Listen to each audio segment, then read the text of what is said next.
Bienvenue dans cette vidéo planifiée avec moi le mois de janvier 2025 dans ton bullet journal. Ici, on fait du bullet journal simple, efficace, avec peu de matériel, même si aujourd'hui tu verras, les choses seront un tout petit peu différentes.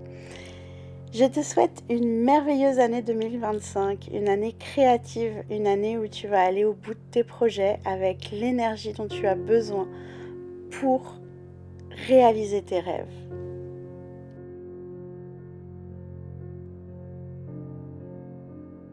De mon côté, j'ai passé les fêtes au fond de mon lit, complètement malade, et je ne suis pas encore tout à fait remise, comme tu peux peut-être l'entendre à ma voix.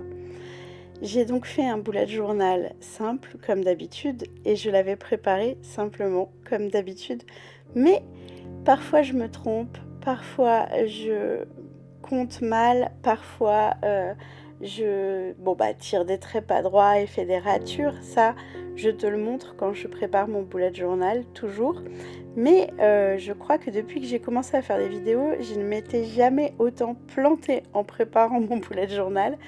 Donc la vidéo d'aujourd'hui va me permettre de te montrer comment je gère ce genre de choses et de te donner des idées pour tes plantades à toi.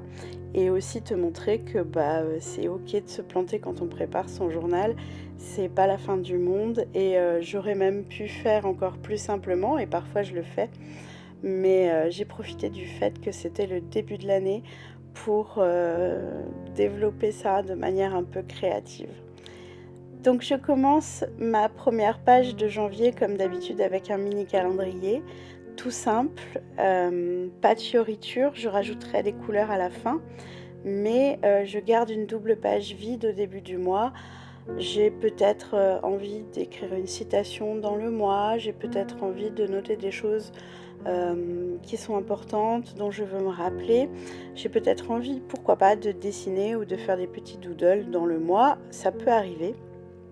Je me laisse de la place et c'est le principe que j'applique en général dans tous mes bullet journal, c'est de bien me laisser la place. Et ensuite, j'ai voulu créer le tableau du mois. Et je te le passe en accéléré parce que là, c'est tout le début où je suis pas contente parce que c'est pas droit, parce que je me plante, parce que je sais pas comment m'y prendre, alors que j'ai mon modèle sous les yeux. Mais comme j'étais malade et que j'étais fatiguée, voilà, j'ai eu beau recommencer.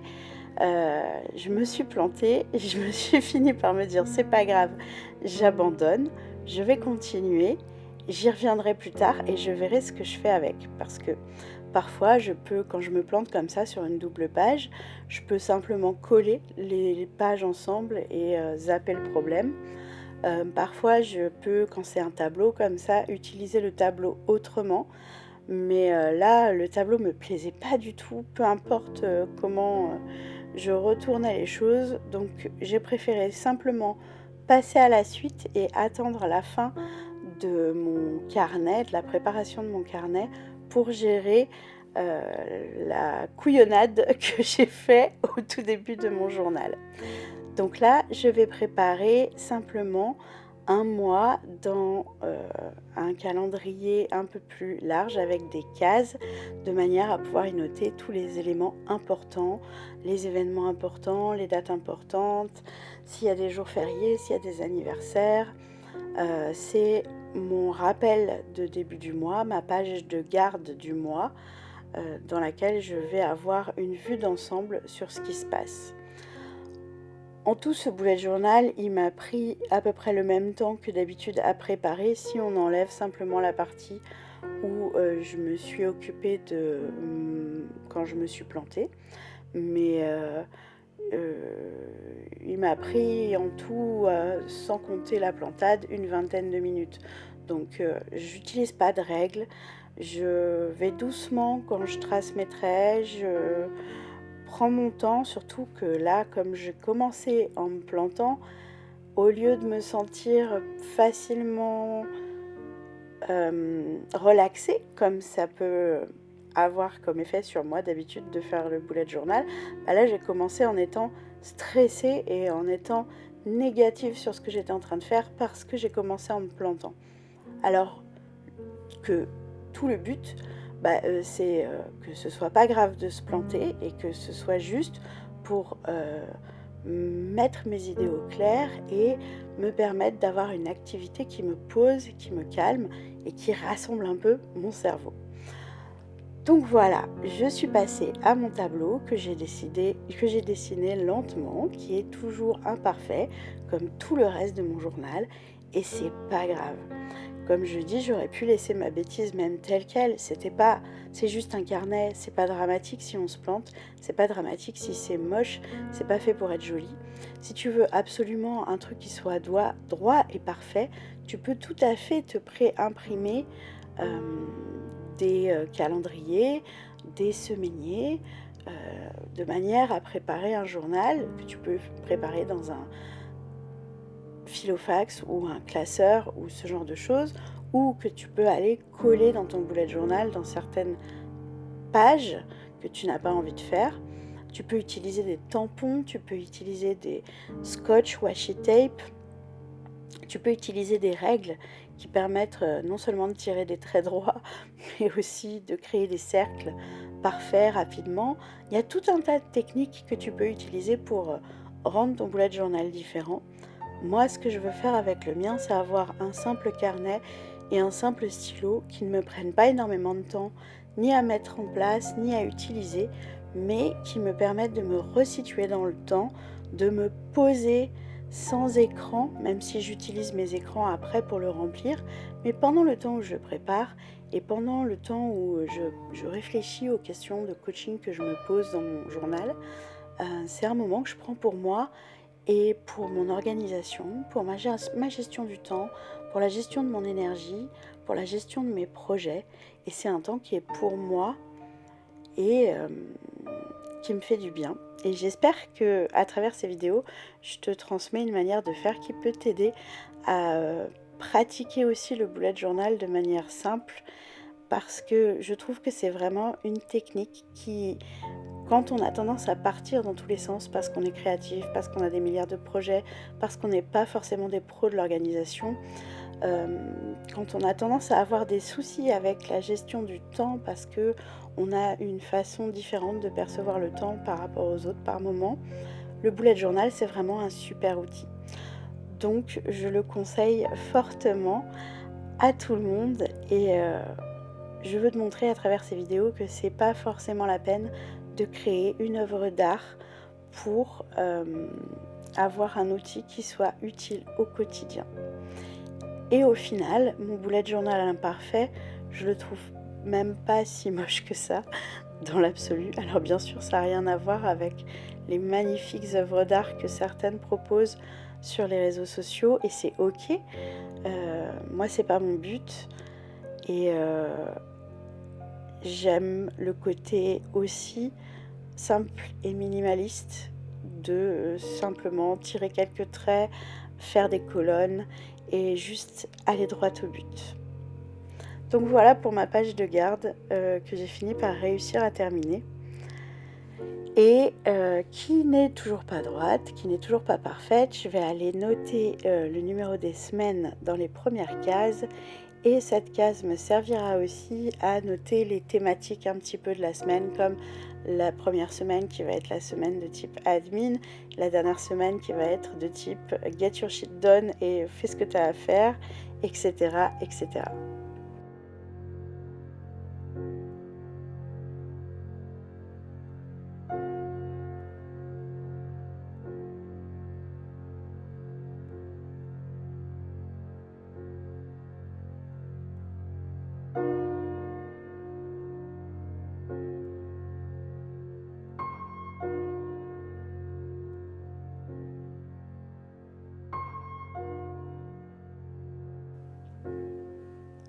Ensuite, je vais aller préparer un espace qui va me permettre d'aller travailler sur mes objectifs principaux du mois.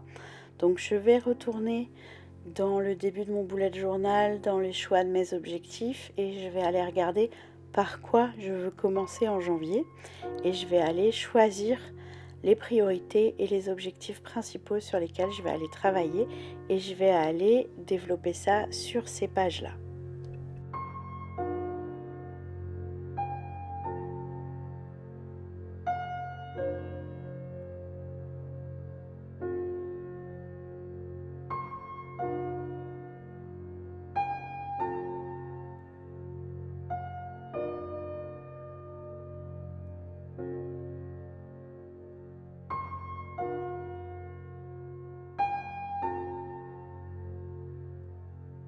Pour ça, je vais commencer par aller créer un tableau qui va me permettre de découper chaque objectif en fonction des semaines qu'il y a dans le mois. Et je vais donc faire un simple tableau et aller mettre le nombre de colonnes qui correspond au nombre de semaines qu'il y a dans le mois pour pouvoir, une fois que j'ai choisi mes objectifs, aller les découper plus facilement, voir comment je peux, où je dois en être dans le mois en fait pour avancer sur mes objectifs, qu'est-ce que je dois faire chaque semaine en fonction de chaque objectif. Je ne me choisis pas beaucoup d'objectifs, déjà 3 dans un mois c'est beaucoup, c'est simplement que je vais choisir 1 ou 2 objectifs professionnels et un objectif perso sur lequel je veux plus travailler ce mois-ci, mais je ne vais pas aller me choisir 10 objectifs parce que je sais que je ne pourrais pas travailler sur autant d'objectifs à la fois. Maintenant ça, c'est ma façon d'être avec mon archétype de multipotentiel qui n'est pas forcément le tien. Et donc toi, il se peut que tu aies envie de travailler sur beaucoup plus d'objectifs chaque mois. Il se peut aussi que tu aies envie de travailler que sur un seul objectif pendant un certain nombre de temps. Enfin, on a chacune nos façons de travailler sur nos projets et sur nos objectifs. Donc cette page-là qui permettent d'aller un peu plus creuser et découper les objectifs en projets, en tâches de ce qu'on va vouloir aller faire dans le mois, ce qui va être nécessaire de faire pour avancer sur le projet, sur l'objectif. Ça va dépendre de toi et de tes projets, de ce qui est important pour toi. Et donc le nombre de projets et d'objectifs et de priorités sur lesquels tu veux te concentrer va dépendre de toi et de ta manière de fonctionner.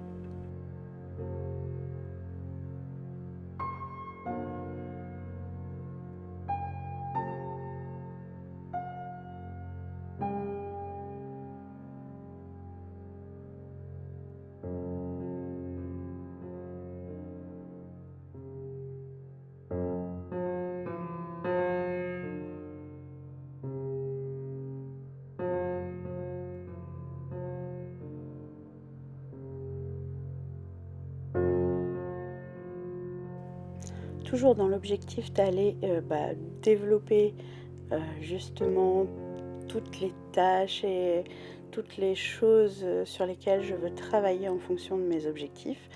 La double page suivante sera réservée aux notes pour chaque objectif. Donc je vais aller séparer une page en 3 et laisser la place pour les objectifs et laisser l'autre page complètement blanche pour pouvoir aller soit créer des cartes heuristiques, soit des schémas, des dessins, prendre des notes. Bref, je me laisse de la place.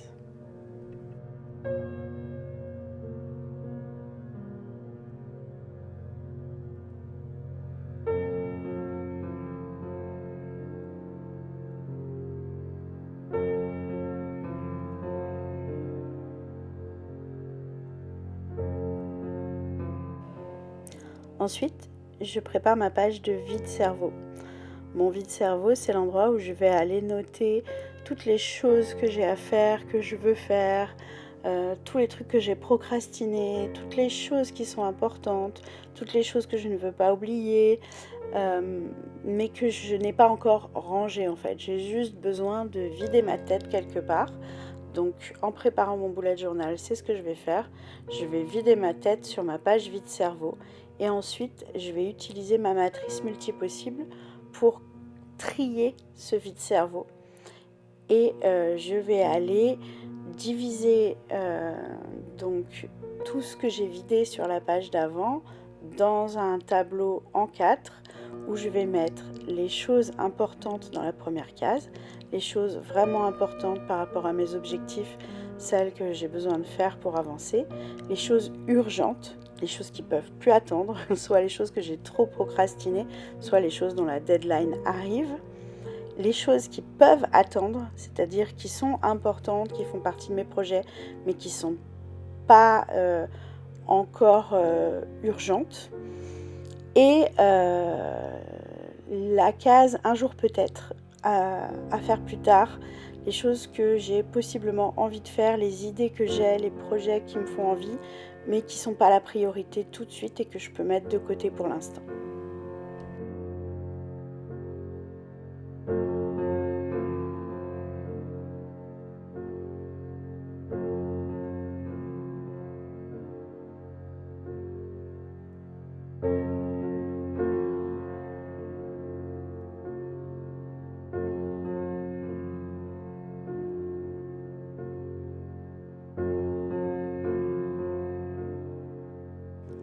Pour finir, je vais aller préparer la première quinzaine du mois et puis je préparerai la deuxième quinzaine 15 jours plus tard. Et je vais simplement faire une double page avec un petit tableau pour chaque jour de la semaine, toujours dans l'idée de ne pas avoir la place de mettre trop de choses dans chaque journée, parce que en ce qui me concerne, si je mets trop de choses dans une journée, je n'arrive absolument à rien. Donc je me garde la place de mettre les choses les plus importantes. Maintenant, encore une fois, tu peux faire différemment, tu peux te laisser plus de place, tout dépend de ton fonctionnement. Moi, en fait, l'organisation de cette page de semaine-là, elle me permet de limiter en fait mes envies de faire plein de choses en même temps, parce que j'en ai très envie, mais je n'en suis pas capable, donc ça crée de la frustration. Je préfère avoir peu de place pour me dire, bon, alors ce jour-là, il faut que je m'occupe de ça et de ça. J'aurai pas le temps de m'occuper de ça, quand est-ce que je peux m'en occuper? Ça m'aide beaucoup plus à avancer. Maintenant, tu peux fonctionner différemment, tu peux avoir besoin d'avoir une plus longue to-do list toute la journée, tu peux avoir besoin d'avoir peut-être plusieurs cases en fonction des projets et une to-do list chaque jour par projet. Tu peux imaginer plein de façons de présenter ta semaine pour t'aider à avancer vers tes projets. Donc si tu as envie que je te montre une autre manière de faire, que c'est vrai que la mienne, celle que je te montre depuis un an, c'est celle qui laisse peu de place dans ta journée pour noter des choses, mais je peux aussi te montrer des façons de faire tout à fait différentes. Parfois, quand j'ai des grosses journées, même souvent, je dis parfois, mais c'est souvent en fait, quand j'ai des grosses journées dans mon bullet journal, bien sûr que je prépare ma semaine dans mon petit tableau, mais je vais aller prendre une page entière pour préparer ma journée. Et je vais me faire ma liste en fonction des projets, des blocs de temps. Donc si tu veux que je te montre un peu plus en détail ce genre de choses, je pourrais tout à fait le faire. Dis-le moi en commentaire. Donc là, je prépare les 2 premières semaines de janvier et je préparerai les 2 dernières semaines de janvier à mi-janvier, quand je ferai le point et un petit bilan réflexion sur la première quinzaine.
Et pour finir, j'attrape simplement mon stabilo pour rajouter un peu de couleur ici et là, histoire de marquer un peu plus l'espace et puis tout simplement mettre un petit peu de couleur. Mais ça n'a rien d'obligatoire et on peut tout à fait faire sans ajouter de couleur, sans ajouter de stabilo. Simplement en noir et blanc, je le fais aussi très souvent.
Et voilà, j'ai fini de préparer mon bullet journal et maintenant je me demande ce que je vais faire de cette double page.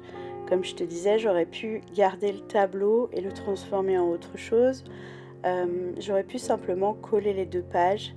J'aurais pu mettre du blanc et refaire différemment pour m'en servir comme d'un calendrier pour autre chose qu'un calendrier général. Mais j'ai plutôt décidé, comme c'était le début de l'année, comme c'était la fin des vacances, j'avais envie de mettre un peu de créativité dans mon journal et ça faisait très longtemps que je n'avais pas fait de collage tout court. Donc j'ai commencé à sortir du matériel que j'avais sous la main, que j'ai utilisé ou pas d'ailleurs, parce que là je sors du washi tape que j'ai fini par ne pas utiliser du tout. Mais j'ai tout simplement une boîte avec des magazines et des coupures de magazines, de jolies photos ou de mots impactants que j'aime bien, que je vais garder. De temps en temps, je vais aller récupérer des feuilles de magazines, du papier de décoration, du papier d'emballage, des choses que je trouve jolies. Et je les utilise pour créer mes collages. Donc là, c'est même pas dans l'idée de faire ni un tableau de vision, ni rien du tout. Simplement un collage sur ma bourde pour transformer quelque chose de moche en quelque chose d'un peu plus joli et qui me plaît et qui me donne, euh, plutôt que de le voir et d'avoir ce petit serrement de ventre en mode ah c'est moche, j'ai commencé mon journal en me plantant. Bah, j'avais envie de mettre de la couleur et de la créativité et de plutôt commencer mon journal en me disant ah je me suis plantée quand j'ai commencé mon journal mais j'en ai fait quelque chose de chouette. Donc j'ai tout simplement pris mes coupures de journaux, ma petite colle en rouleau qui est très très pratique et j'ai commencé à mettre en place du papier tout simplement. J'ai pas réfléchi des masses, j'ai pas j'y ai pas mis énormément ni d'intention, ni de... J'ai juste choisi au hasard, de manière très très rapide et juste dans l'idée de poser les choses les unes sur les autres jusqu'à ce que ce soit joli. Et c'est ce que j'ai essayé de faire. Et voilà le résultat. Donc pareil, je te montre un petit peu en accéléré ce que ça a donné. Et j'ai simplement fait une petite page de collage au début de mon journal.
Je te le montre en me disant que si toi aussi tu te plantes au point où tu n'as même plus envie d'essayer de corriger ton erreur, tu peux faire quelque chose comme ça, tu peux dessiner par-dessus, tu peux ne rien faire et juste laisser la page. Moi parfois mes pages je les marque d'une grande croix et c'est pas grave, c'est juste un carnet, ça n'a pas besoin d'être parfait, ça a besoin de te plaire. Et là j'ai voulu faire un truc qui me plaisait, j'ai voulu faire un truc qui représente mon état d'esprit du moment. Et je suis assez contente de ce que j'ai fait. J'aime la jolie petite page que je me suis fait au début de mon journal du mois de janvier. Je trouve que ça change et en plus, ça m'a reconnecté à quelque chose que j'aime faire. J'adore faire des collages et j'ai pris très peu de temps pour faire des choses que j'aimais faire ces derniers temps.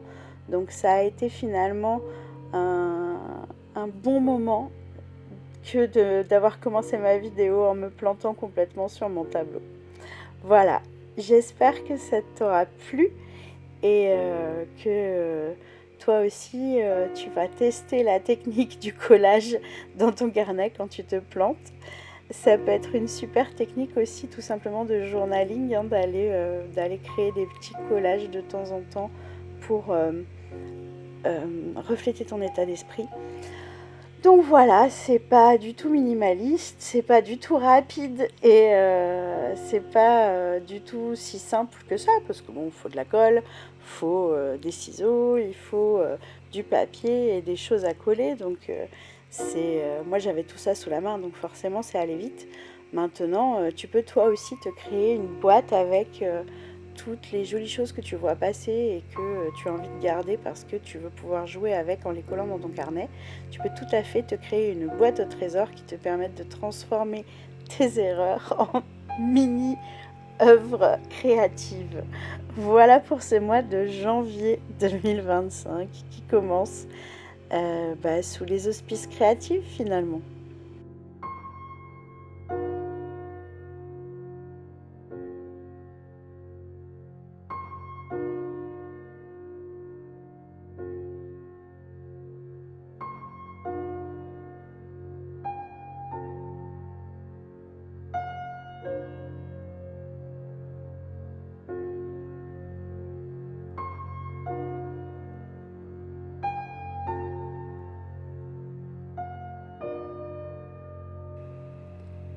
Et voilà pour ce carnet de janvier 2025. J'espère que ça t'a plu.